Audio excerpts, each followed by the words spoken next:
ప్రస్తుతం సోషల్ మీడియాలో ఒక ఫోటో తెగ వైరల్ అవుతోంది. అదేంటంటే తమిళనాడు మాజీ ముఖ్యమంత్రులు లెజెండరీ జోడీ అయిన ఎంజీఆర్ మరియు జయలలిత ఫోటో పక్కన తమిళ సూపర్ స్టార్ విజయ్ మరియు త్రిష ఫోటోను ఉంచి సరిపోల్చడం. విజయ్ స్థాపించిన తమిళగ వెట్రి కళగం పార్టీలో త్రిష చేరబోతోందా? మళ్లీ తమిళ రాజకీయాల్లో హిస్టరీ రిపీట్ కాబోతోందా అనేది ఇప్పుడు సెన్సేషన్ గా మారింది.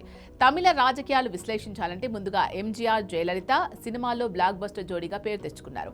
ఎంజీఆర్ రాజకీయాల్లోకి వచ్చి ఏఐఏడీఎంకే పార్టీని స్థాపించినప్పుడు జయలలిత ఆయనకు వెన్నెముకగా నిలిచింది. ఆయన మరణానంతరం ఆమె పార్టీ బాధ్యతలు చేపట్టి తమిళనాడు రాజకీయాలు శాసించింది. ఇప్పుడు సరిగ్గా అదే తరహాలో విజయ్ త్రిష జోడీని ప్రజలు గమనిస్తున్నారు. విజయ్ మరియు త్రిష సినిమాల్లో మోస్ట్ సక్సెస్ఫుల్ జోడీ. గిల్లీ, కురువి, తిరుపాచి నుంచి మొన్నటి లియో వరకు వీరిద్దరి మధ్య కెమిస్ట్రీ ప్రేక్షకులకు బాగా నచ్చుతుంది. విజయ్ తన పార్టీ టీవీకేని ప్రకటించినప్పటి నుంచి ఆయన వెనుక నమ్మకమైన వ్యక్తులు ఎవరు ఉంటారు అనే చర్చ నడుస్తోంది. ఈ క్రమంలో త్రిష పేరు తెరపైకి రావడం విశేషం.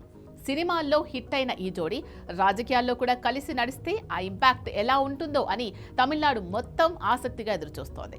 విజయ్ పార్టీని ప్రకటించారు, కానీ ఇంకా పూర్తి స్థాయిలో మేనిఫెస్టో లేదా ఇతర నాయకులను ప్రకటించలేదు. త్రిష వంటి పాపులర్ హీరోయిన్ పార్టీలో చేరితే మహిళా ఓటర్లను ఆకర్షించడం సులభమవుతుంది. అయితే ఎంజీఆర్ జయలలిత కాలం వేరు, ఇప్పటి కాలం వేరు. అప్పట్లో సినిమా గ్లామర్కున్న క్రేజ్ ఇప్పుడు రాజకీయాల్లో ఓట్లుగా మారుతుందా అనేది ఒక సవాల్.